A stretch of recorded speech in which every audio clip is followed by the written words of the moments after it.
This is Central Texas Living with Ann Harder. Hello, I'm Ann Harder. Welcome to Central Texas Living, the podcast. With the goal of helping women and children lift out of the bonds of poverty, Esther's Closet was created to provide practical help, providing interview and workplace clothing, as well as teaching skills for resume writing. That's pretty practical. But Esther's Closet is so much more. And here to tell us more, Rachel Pate, who is Vice President of Economic Development and founder of Esther's Closet, and Heaven Lee, who is Workforce Initiatives Coordinator for the Syntex African American Chamber. And it is great to have you ladies. Thank you, Ann, for having us. Thank you. Now, Rachel, we've been knowing each other a long time. Yes, ma'am. And I have just always known Esther's Closet. So how many years ago was that you? It's been 5 years. I started shortly after the start of Esther's Closet, which was in March of 2016. Okay. And I came to the chamber in September of 2016.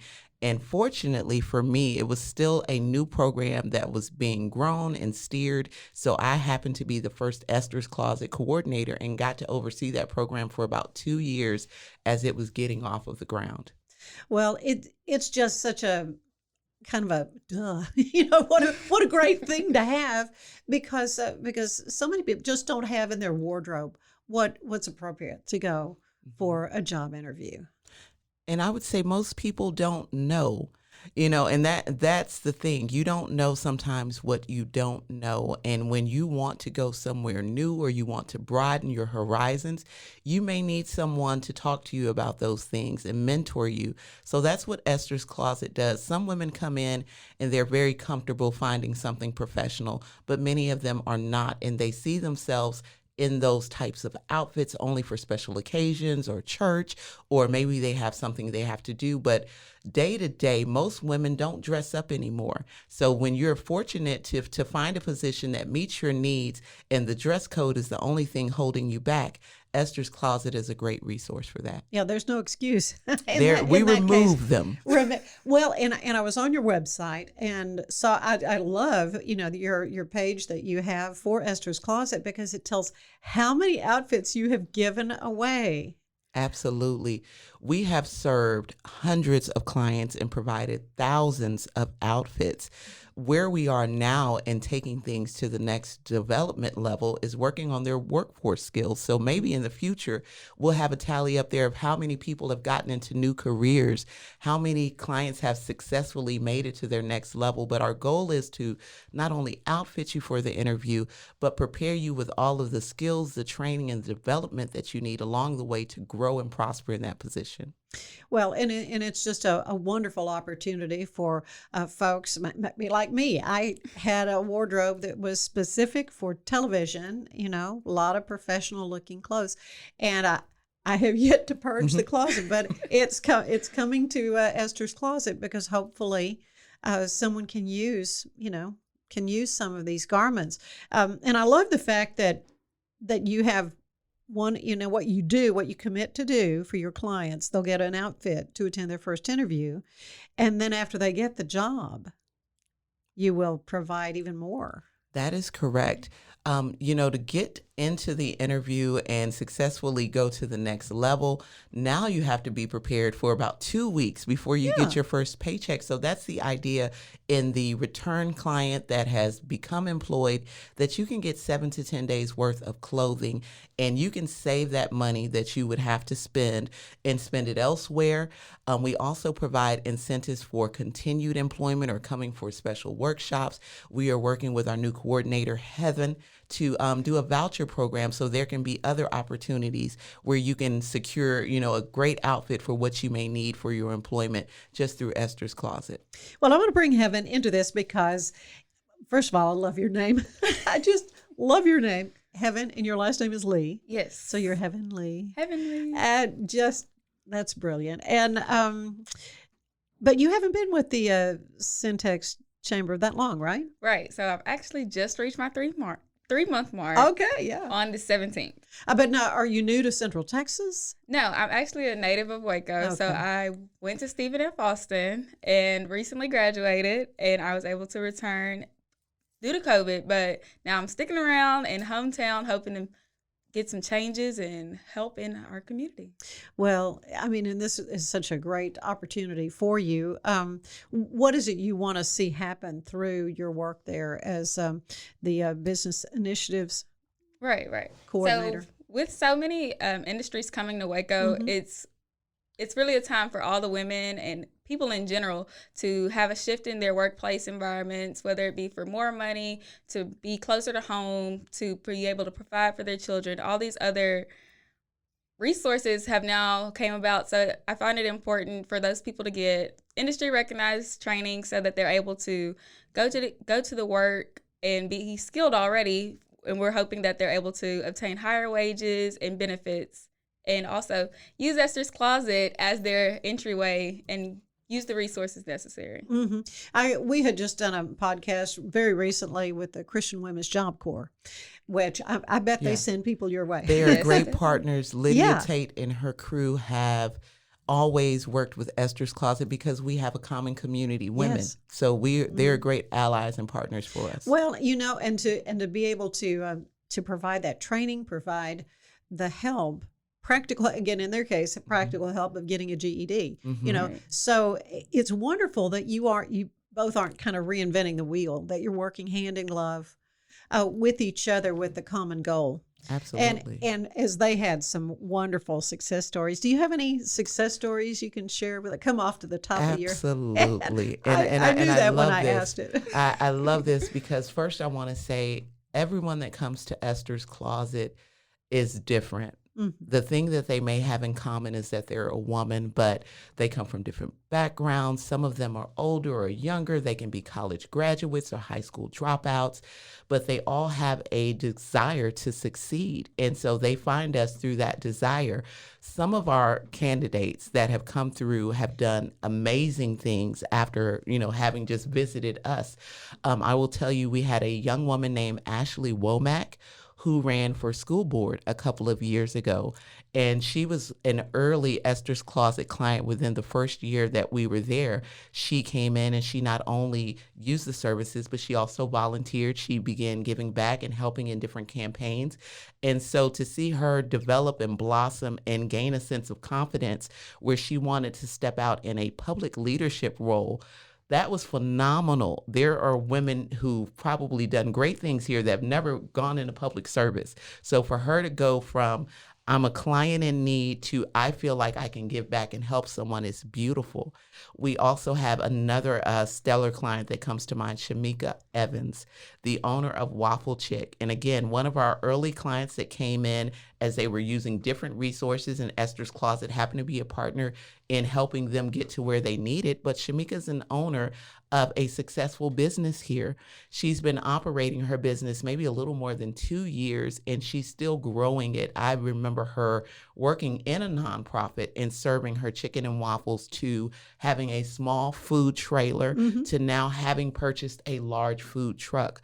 And so to be able to sit back and watch women in our community just take it to the next level, we are just happy to have been a part of it. We know that there are so many partners that play a role in strengthening these ladies and fortifying them with the skills. We want to be a conduit to introduce them. We want to be an encourager.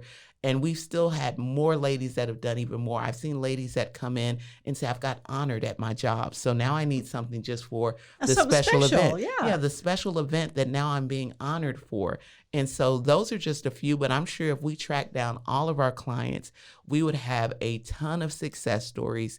And what we hear more often than not is how appreciative those ladies are for the simple gift that we gave in clothing, how much that opened a door, gave them confidence, or helped them to not worry about one more thing that was on their list. And I will say this, and I think all of your female listeners know, as women, and especially as mothers, you put everyone else first sometimes. You kind of save, the money for the kids' school clothes, and you wear secondhand clothes, or you don't buy yourself new shoes because they're constantly growing. So when you can go into a boutique and someone like yourself has donated a wardrobe that was seen on the news, these are items that we would not normally go in and be able to pick a rack full of those and take them off. And so it is a great joy and shopping experience, but more than anything, it is empowering because that first step means they can get to the second, the third, the fourth, and so on. Well, it's just an amazing thing, a simple thing, really, when you think about it. But you mentioned Shamika, and that leads us then to this fundraiser that is being planned. It is Women of Distinction. Yes. And they're empowering. And again, it's this wonderful concept of just, bringing that added level of confidence to someone. And Shamika's going to take part in the panel discussion, correct? Well, actually, she is part of our video. Oh, we have a okay. special video presentation, and she will be there. I don't want to say too much about her part. Okay. But I will say there's a wonderful person I'd love to recognize who will be taking part, and that's you, Ann. And I mean that because you were our MC at our very first Esther's Closet 1-year anniversary celebration. And due to COVID and just the transition the whole community has been into, we weren't able to celebrate our last planned celebration before the start of the pandemic. And so it's taken us a while to get our ducks in a row and say what would be a good opportunity and a good time for us to come together to not only acknowledge 5 years for our program, but the success of our clients as well. So the Women of Distinction Luncheon is that it is recognition for everyone that has been a part.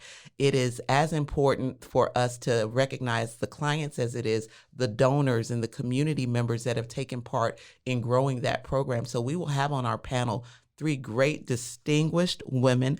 Our county commissioner, Patricia Miller, will be there. Sophia Young Malcolm, who's new back in a position of leadership at Baylor as the assistant director, I believe, for player development. But she's a standout, former Baylor star, WNBA player. She mentors, she speaks, she empowers women.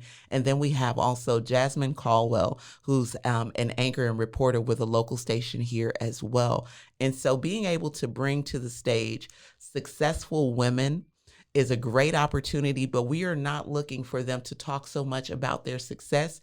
We want to talk about what it took to get there, because we know that everyone has had to overcome an obstacle. And these ladies, no matter how successful you see them in the lights and when they're out in public, they still understand what every other woman understands, is that it's not easy. And someone has to be there to give you a hand up, to give you an encouraging word, to empower you. And although we love to see men supporting women, there's something about women supporting women. There's a special bond between mothers and daughters and sisters and aunts that, you can talk about those things that are specific to us. And that's what we find, is that it's not just the clothes or just the job. There are other issues that women want addressed, and they want to be able to be heard on. And Esther's Closet is just a small part of getting them the resource, the help, or the outlet that they need. Well, the goal is to really raise the awareness in the community, right, Heaven, of Esther's Closet and the work you're doing. Right. So amongst providing clothes, we also are looking forward to extending our program with space. We are also looking to include men. Although we're still going to focus on the women, included, of course, we would like to add men to our program, even if it would be more so of a kind of a partnership. Yeah. Between organizations. Well, but because, they've got to go to interviews, and they've got do. the same issue. They do, and that's what we've heard. Yeah. We heard a lot of people say, "Oh, that's great. Where's the men's program?" Yeah. And so we're like, okay, we have a focus and a mission, but again, leaving your ear open for the community is what nonprofit work is about. So if there's a need for gentlemen, there's definitely someone who's as qualified as we are in helping women to help us help men. So there may be a Lester's closet or a Boaz's closet, coming in the future. I like that. But Right. we want to make sure in the meantime, although we don't have the boutique program for gentlemen, we are already assisting them, and Heaven has been working with them through the upskill program with Prosper Waco in doing some of the core training and upskill opportunities that are available. So we're already touching them, and that way when that pipeline really opens and we have someone who can support that part of the operation, we will steer those gentlemen into that office and provide them those same services. Your Women of Distinction Luncheon, though, is coming up at the end of the month, right? It is August 31st. We will be at the Baylor Club from 11:30 a.m. to 1 p.m. We're going to open the doors at 11:30 for a little bit of networking, but the program will start officially at noon. All right, and it will be a motivational one. I mean, people will be inspired. Pat Miller, I had the opportunity to sort of interview her in the way that I will coming up at this event to hear her story and the struggles. I mean, there are struggles along the way. There are. I don't think you could find anyone who's had a perfect life. And that's the thing. And even in social media, you see what people want you to see. And so many of our clients are younger, and they may be on social media. They may see things that are happening or wish that they could have a lifestyle that they see someone else presenting out there. And this is a real practical way to say that, nothing comes without hard work. You have to enter into a certain point and build yourself. No one started on top. So that's what we hope that those ladies of distinction share with us, that they didn't start out where they are, that it took them some time.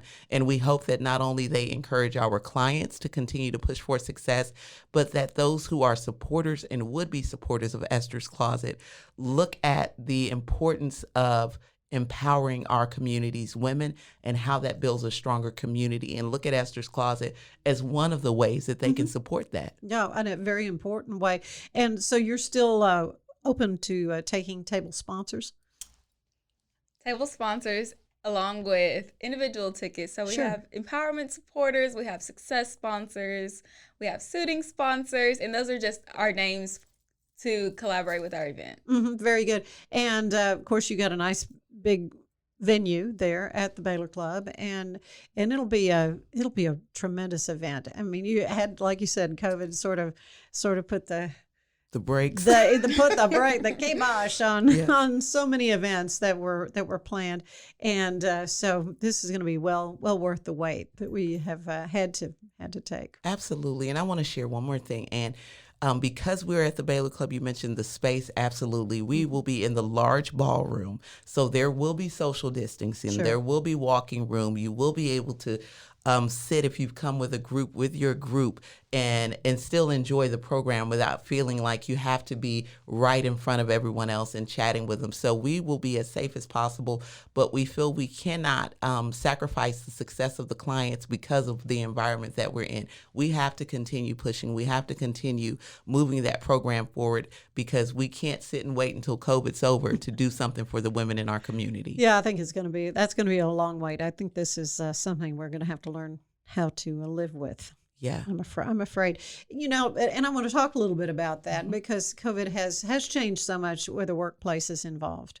Have you noticed that as well with the folks you're dealing with? Absolutely. The number one indicator that we saw after, I would say, spring break of 2020 is that participation in the program stopped. It came to a halt. People stopped coming into the building because there were shutdowns, or you may have lost your job. Now you're unemployed, or your kids are home. So we saw use of the program dwindle.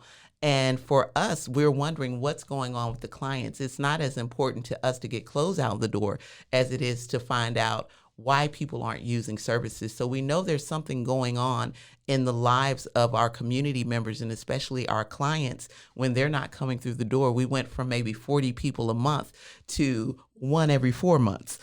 Oh my goodness. Yeah, and we've just begun, I would say since Heaven's been back especially, she's been a critical part of doing one-on-one contact and connecting with them. And so when you hear someone say, I'm here, I'm a person you can sit down and talk with, that makes it easier to set an appointment or say, I'll stop in when you're there. But people needed to know that we were still there, that Esther's Closet is still moving. And that's also, again, getting the awareness out at this event, is that we are still moving during these times. And if your jobs have transitioned, the other thing that we've noticed, that some people are working from home and they're doing different things now, that may open up the door to the workforce development. Maybe you don't need the clothing at this moment, but maybe you need additional training for your new job. Or maybe you were put out of a job and now you need the training to find another one. To find a new one. So and of course, with all the Zoom meetings, you got to dress the top half.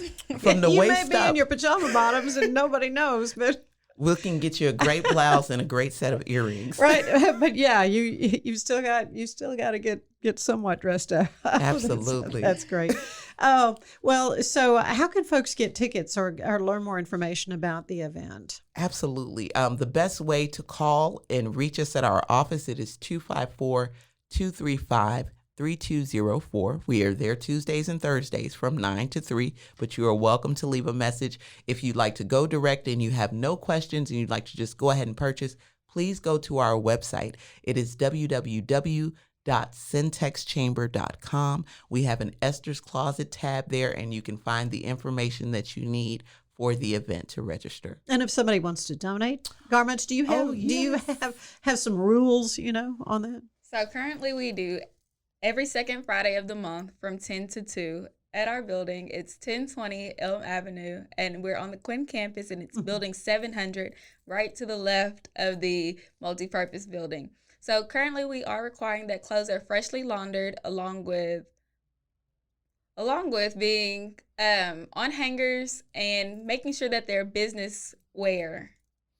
Business appropriate. Right. Yeah. I think that's the most of it. And I want to assure people that as we get overflow, one of the biggest things is we work with partners to donate out that overflow. So even if it's non-professional or it's out of season, we will find a good home for it. Okay, good. I was going to ask that because some donation sites like it. Well, if it's not in the right season, you can just forget it.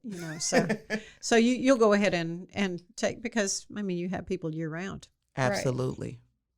Very good. Well, I like to end these visits with a questionnaire. It's similar to the one the late great James Lipton used on Inside the Actor's Studio. So we're kind of alternate between the two of you, and I'll start with Heaven. What is your favorite word? Wow, I've never actually thought about this. Good question. Definitely a good question. I say literally a lot.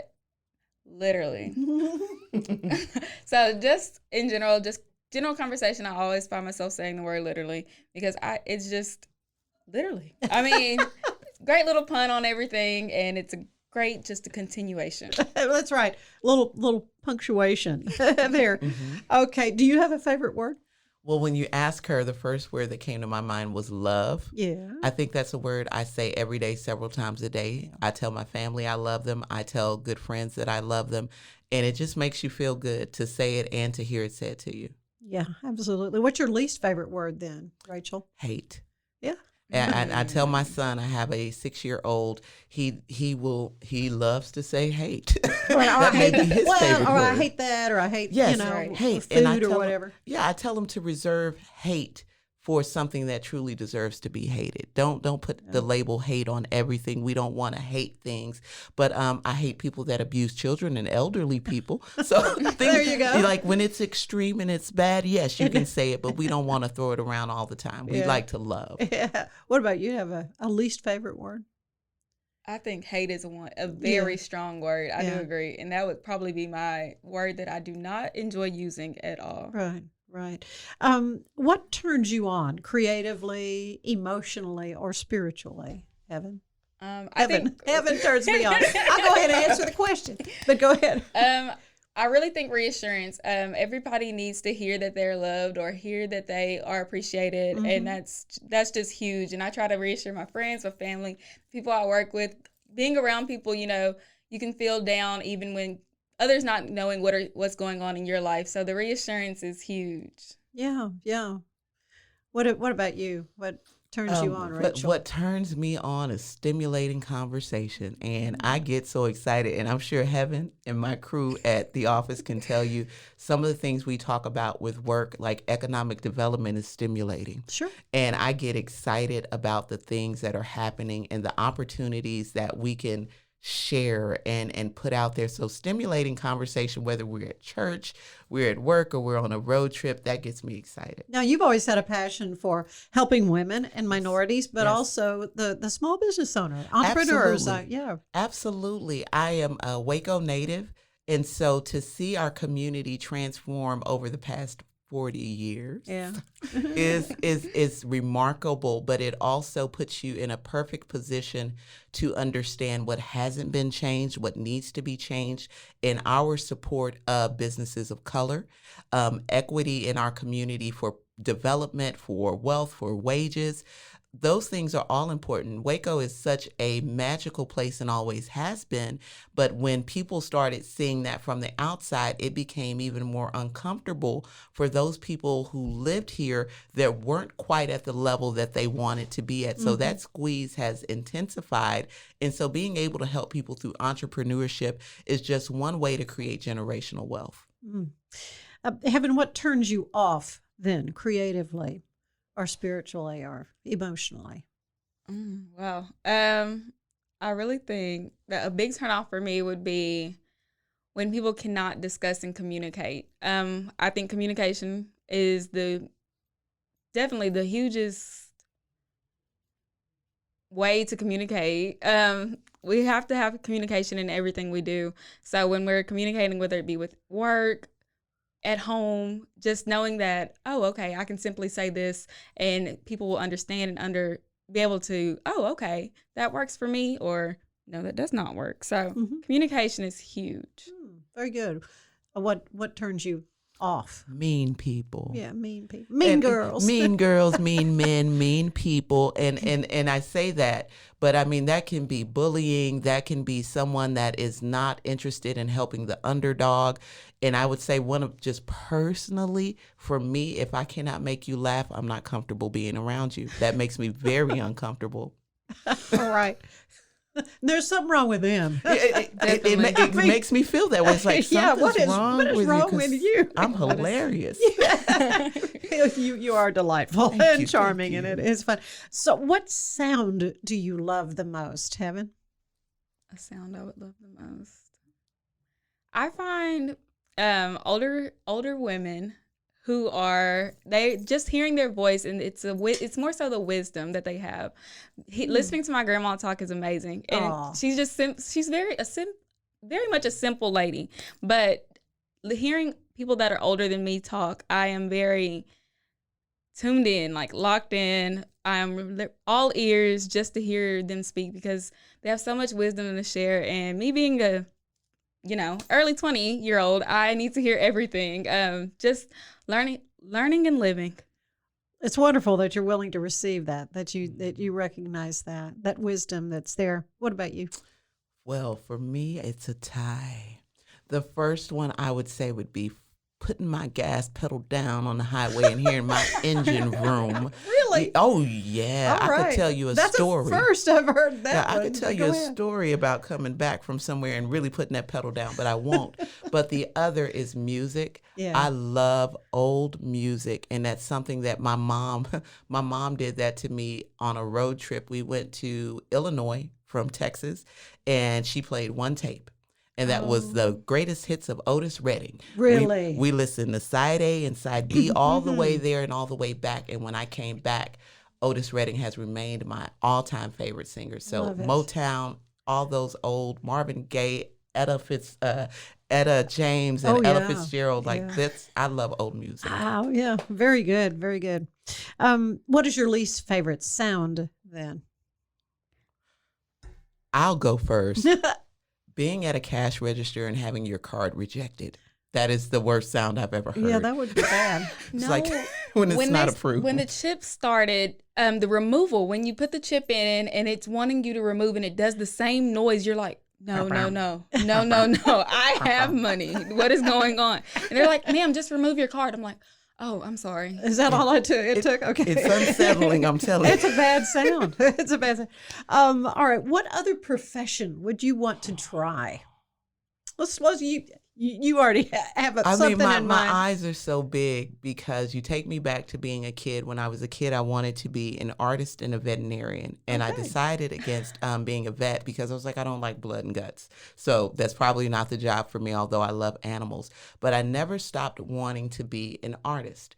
And I think that's probably more of who I really am instead of this person that is very corporate. I am more of a free spirit. So it's not just painting.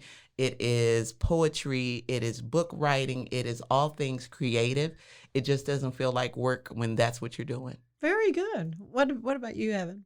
I was amazed when I went to college and I would hear people speak about what they're going to do in their future and what their majors were. So hearing forestry and like I'm in political science majors, and that's actually quite normal, and which I did not realize. But the job I've always wanted was to be a nurse. I wanted to be a nurse, and I just knew I couldn't be a nurse. I do not do well with the body parts. I would not remember at all.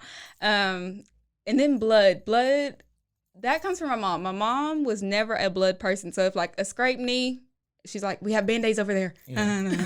So totally. Handle it yourself. Right. So blood, I just knew as much as I would love to help anybody in any situation, being a nurse was not going to work out. So that's a job you would not want to do. No, I actually even though you wanted to do. Right. I would love to be a nurse. Well, then what do you know then, Rachel, that you would not want to do?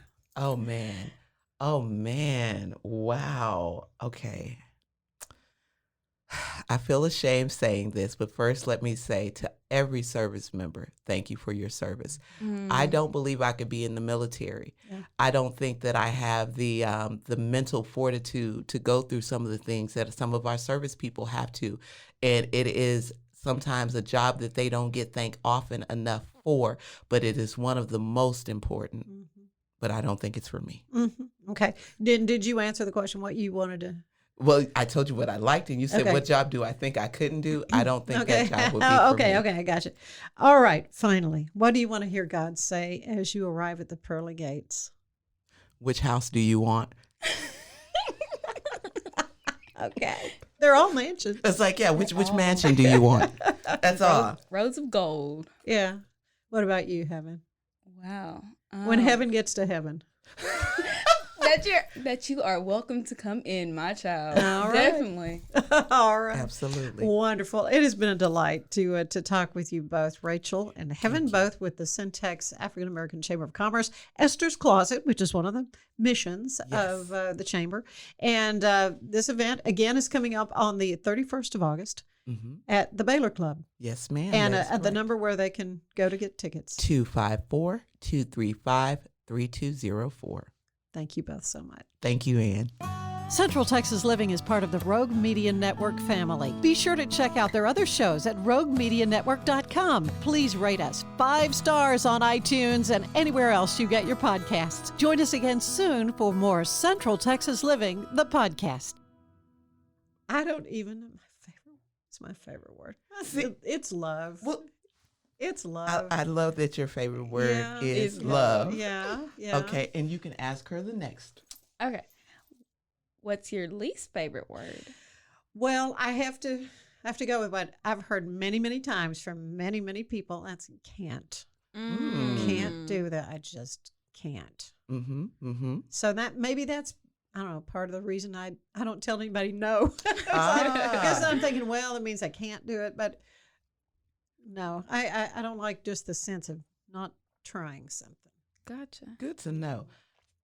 So, Ann, what turns you on creatively, spiritually, or emotionally? Oh, man.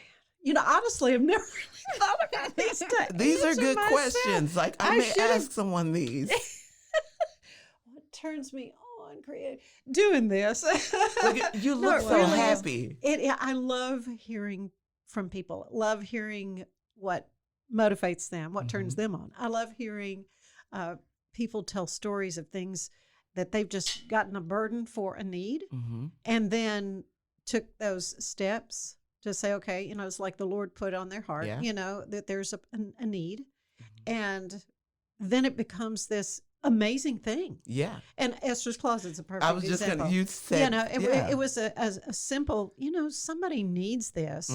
And now it's this big thing. We're having this big, luncheon. And, who would have, I'm sure only God have dreamed, what it could become and how much better it's going to be, in years hence. Long after we're gone, it'll be phenomenally big. Yeah. I'll go ahead and answer what turns me off. Okay. I kind of know these questions. Oh, right. Just a negativity, just being real Yeah. you know, just negativity about stuff. You know, I just would rather, I'd rather see a glass, you know, half full, consider it's half full. I think that's what the mean people bring is the negativity. I think so too. Very unpleasant to be around. Mm-hmm. So, what sound do you love the most? I think my kids saying, "I love you, Mom."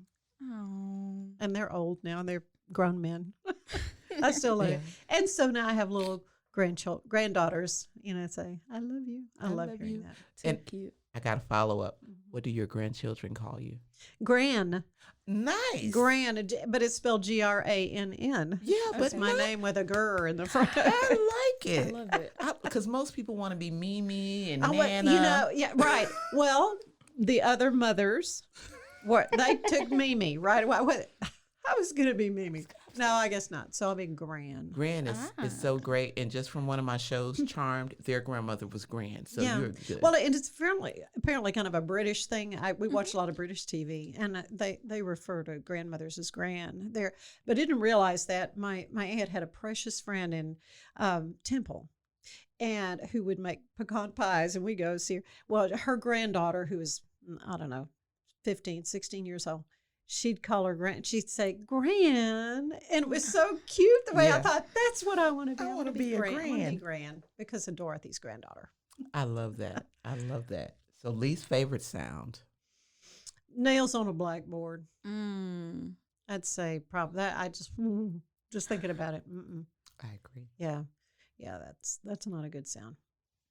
So, what other profession would you like to try? Television news anchor. No. no, yeah, don't do that. Whatever. Probably Broadway singer. I don't know. Do you sing? I try to sing. Well, you know what? I wanted to be a private detective. I read it when I was a kid. I read this book about a female detective, and we watched a lot of detective shows and stuff. Yeah. I couldn't go undercover too easily. Too many people know a wig and a hat. Right. I have to disguise up pretty well, but yeah, this guy in Waco I couldn't very well. Oh no. No. You have to go outside of town. Yeah, for sure. Okay, so what do you know you wouldn't want to do? Well, I have to say, and I adore my kids' teachers and all my teachers, but I just don't think teaching. I'm trying You know, I have such admiration. I have such admiration for them, but yeah, no. Fair enough. It's like it's love that you're there, but it couldn't be me. It's not for me. Right. All right. And there is one more question. I'll let heaven ask you the heavenly question. All right. What do you want to hear God say to you as you arrive at the pearly gates? Well, I would hope he says, "Well done, my good and faithful servant." That is But I've heard that many times too. We all hope that he says, Yeah. "Don't go away," or "You're in the wrong place." I'll never. Of course, comedian Robin Williams answered that on the show, on James Lipton's show, and his response was, "You here so soon?" that is one. So I don't think I want. Yeah, that's like, here no, so soon. no. So anyway, aren't those fun? They really are, and thank you for letting us interview. And it's fun to see you light up on the other side of the mic when you are the subject. You're sweet. Yes, You're sweet. ma'am. It's been fun, ladies. Thank you. Thank you. This has been a Rogue Media podcast.